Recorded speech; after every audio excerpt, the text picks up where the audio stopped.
This is Bigfoot in the Waterways with local reports with two cams: Shaw Lake, Basset Lake, Basset Creek, and Duncan Creek from 4/28 and 4/29 and 5/14 of 2022.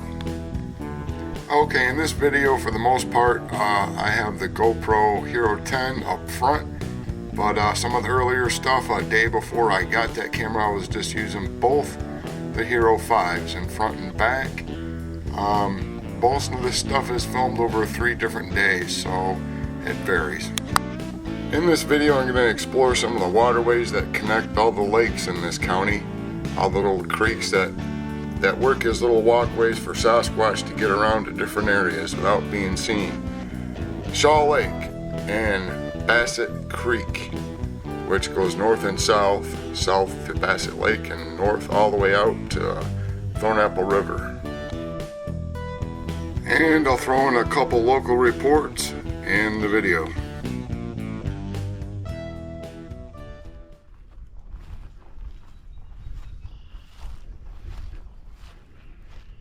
Right there you can see the back of the creek that comes off the back of Shaw Lake Road and turns into Basset Creek, north and south. South goes to Basset Lake, north goes all the way to Thornapple. You can see that.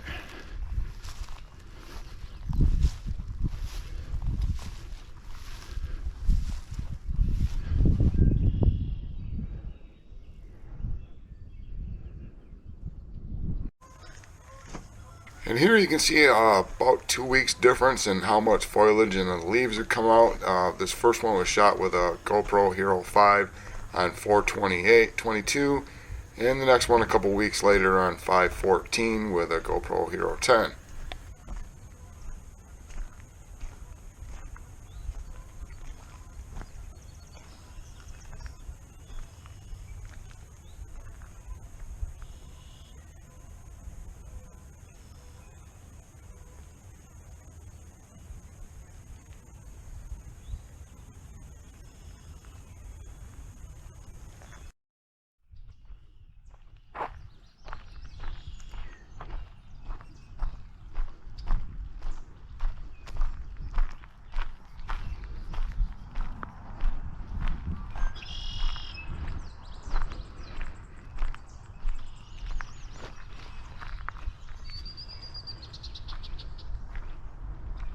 Yeah, I don't see anything over there that looks like that thing.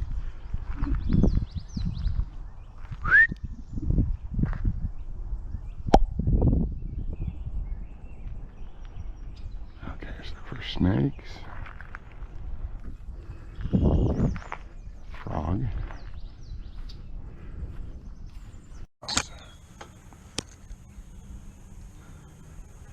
Another one over there on the other side of the lake.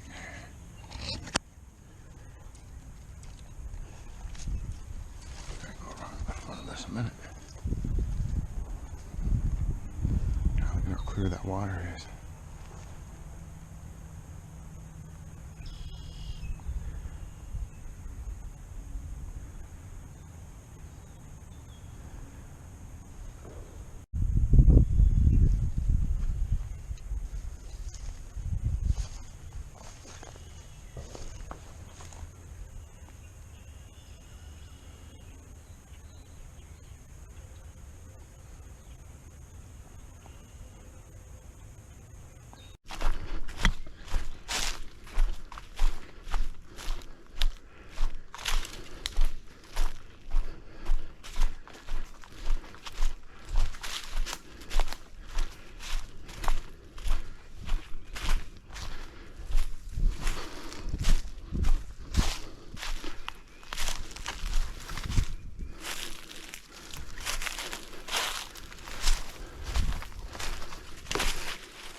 That's a massive tree.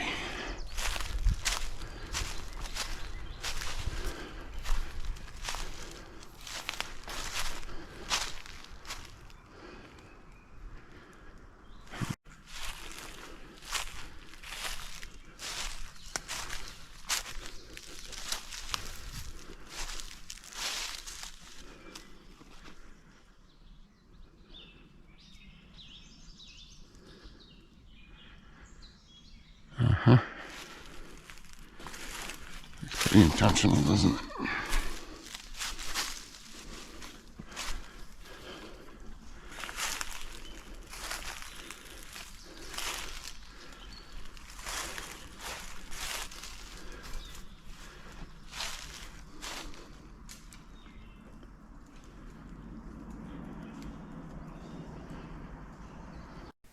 Okay, first I'll show you the squirrel here.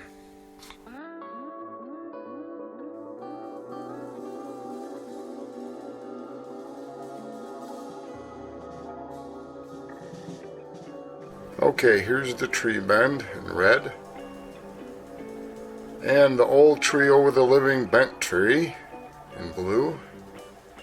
And where the living tree grew from and the roots over here in red.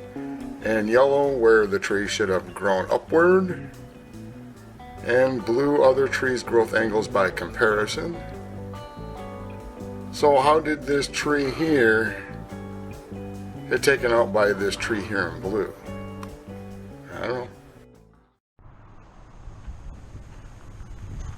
This is the creek that comes off the back of that pond slash lake. This is Shaw Lake Road.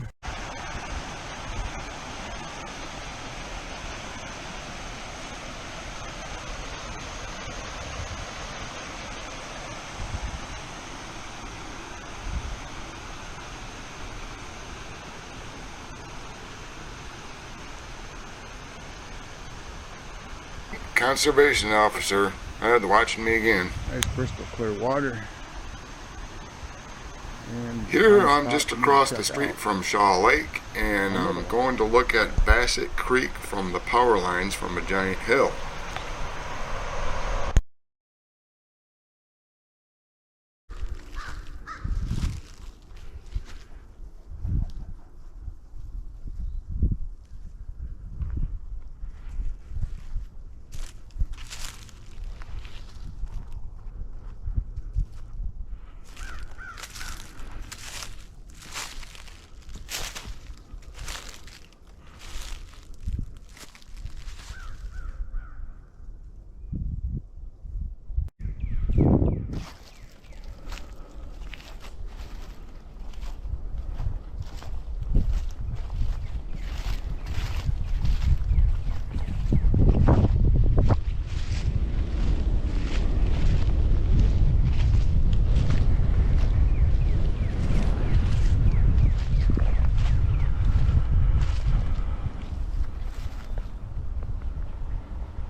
This is Basset Creek that comes out of the back of Shaw Lake.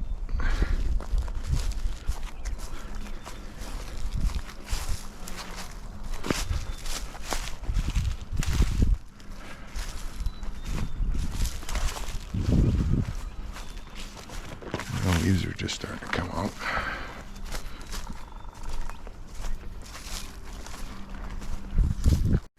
Okay, here's a closer look at that with some slow motion and a circle.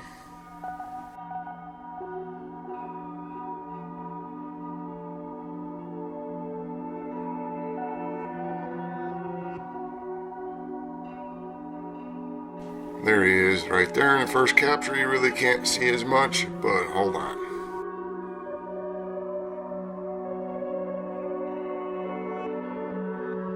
And this view is from when I get a little bit closer.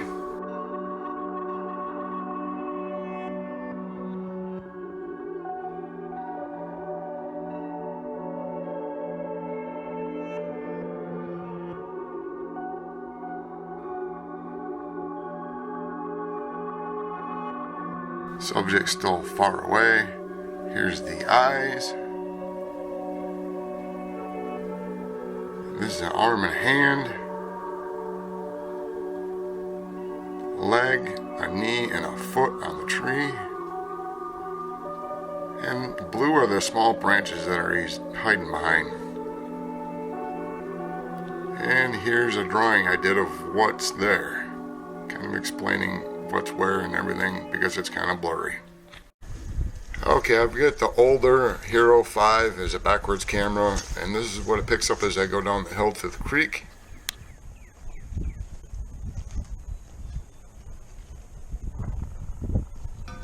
Yeah, there might be something in that bush there. Here's some video stills.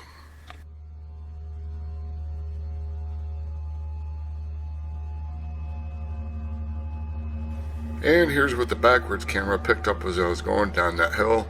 Over there on the right, in a bush, I think that little blurry object that's really dark in there underneath that bush is probably the adult Sasquatch below the juvenile, hiding, watching me.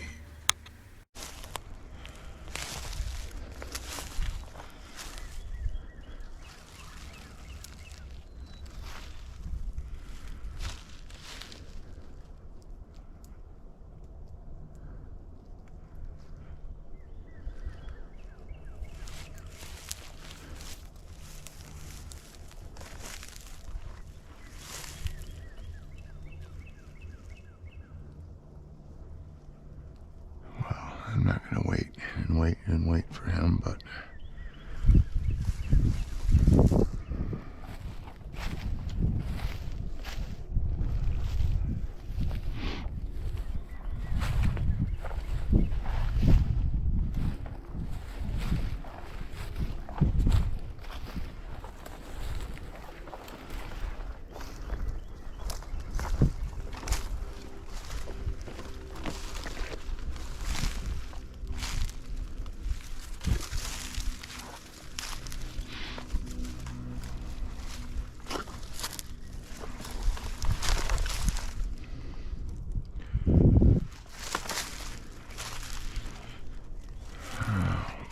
interesting looking, huh? I think this is going to be too wet for me to get across. Oh boy, that's really bad over there.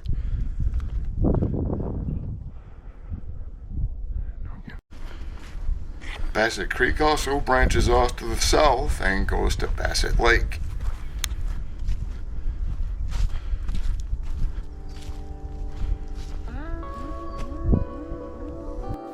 Okay, this is the northern running part of Basset Creek that goes for a few miles and eventually goes underneath M37 and out to the Thornapple River.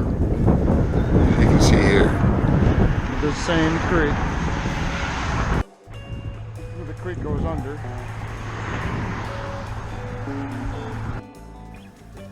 Here you can see it flowing out the other side of M37 Highway out to the Thornapple River.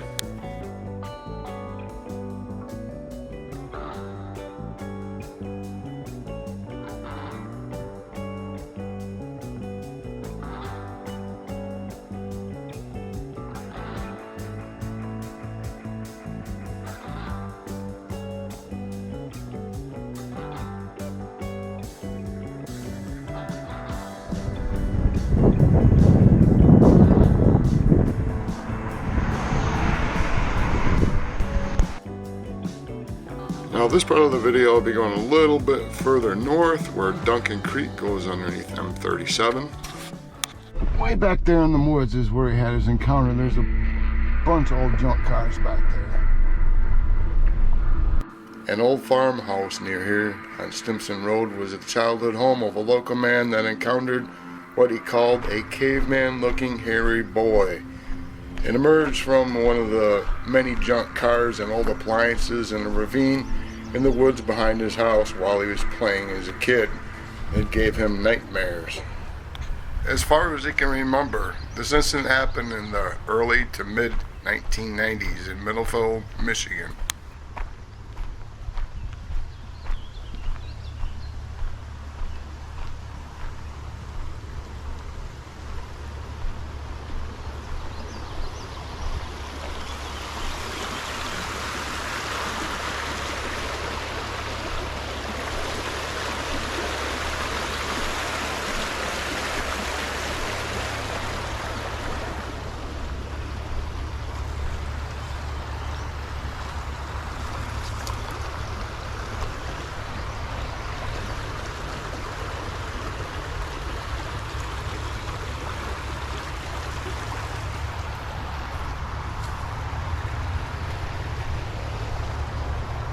Hopefully I can show you how this goes underneath this busy highway, M37 here.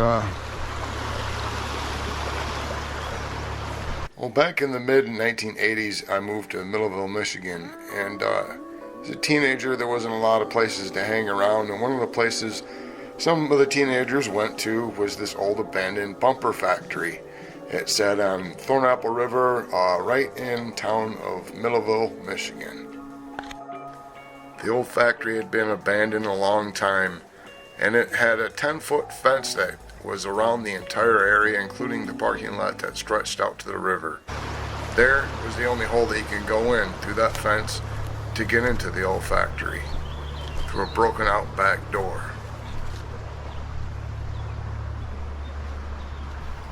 When you got into the building, it was dirty. It was so dirty there was crunching dirt underneath your feet, cobwebs everywhere, rust, things falling from the ceiling everywhere. And the only light coming in was from windows way up by the ceiling that were really small. So it was dimly lit. Plus most of the floor was littered with dead birds that couldn't get out once they got in through a small broken window. It was a creepy place, and to make things worse, some of the machines were missing and were left with giant holes that some animals had fallen in and died. Going through here. And, you know, rumors went around that there was animal sacrifices there and devil worship going on, because there were so many dead animals, and the place was so creepy inside.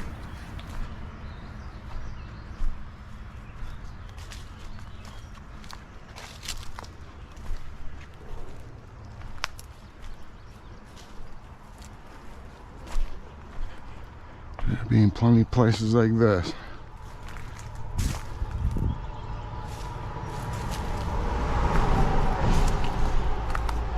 Waterways easily. You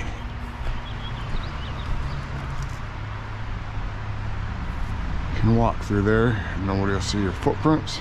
Go right on out to Thornapple, head on out to some more state land. Private land, you don't care. You're a Sasquatch, it don't matter. There were still plenty of machines and great big dies that they would cast the bumpers in, and bumpers hanging up still. Little tiny machine rooms here and there. It was just a scary looking place. And these teenagers would go in there and go through to the offices and have a place to smoke. They started seeing a few things in there that they couldn't explain. And nobody stayed there very long, and nobody went there at night. Well, if it sounds like I've been there, I have, but not before. I heard a lot of rumors of kids getting chased out of there by some called a homeless person, and some would describe it as something with glowing red eyes that squealed like a pig and chased them all the way out of the warehouse, all the way to the fence by the river. Now, I didn't smoke at the time, but I was getting curious hearing about this, and I wanted to go check it out. I think I got a couple people to go with me. One chickened out. So there was 3 of us that went in one summer dusk evening, I think it was. And I think this was like 1991. Somebody else made and we went in and took a look around. We got all the way in up to the offices. And on our way out, after we checked everything out, we heard something coming towards us. Turtle. Far down the factory floor. And we ducked back into the offices momentarily. Well, we waited a while and we didn't hear anything, and we decided to go out and take a look and see if it was safe to make a getaway. We saw a figure not too far away on the factory floor, and it started moving towards us again. We decided to run, and we bolted all the way through the factory, and it chased us. At one point we had to go around a corner, and it rammed into a bunch of bumper dies and moved them like they were nothing. We got out of there really fast and got out through that hole in the door and through the hole in the fence. It chased us all the way there. One of the guys who was in football, a big track football guy, not supposed to be afraid of anything, was wearing white pants, and he'd peed himself all over his pants. It was pretty scary. I was pretty convinced it was just some homeless guy trying to scare away teenagers at the time, though. But the pig sounds were very unusual. Matter of fact, they were so unusual, I went back there the next night with a tape recorder. Yeah, an actual old-fashioned tape recorder. And I set it out by the river out there and went back to go get it the next day. And sure enough, I had recordings of squealing like a pig going by the tape recorder at night. I played it for a couple friends, and one of them just remembered here recently on Facebook and reminded me, and really thought maybe it was a juvenile Sasquatch that was down there trying to chase people away and making pig noises. It could have been.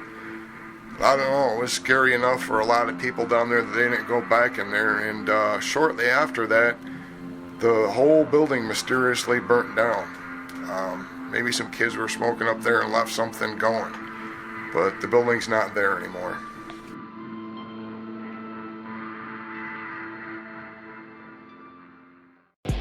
Hey, thanks for watching. Please like and subscribe. Helps the channel. Thanks.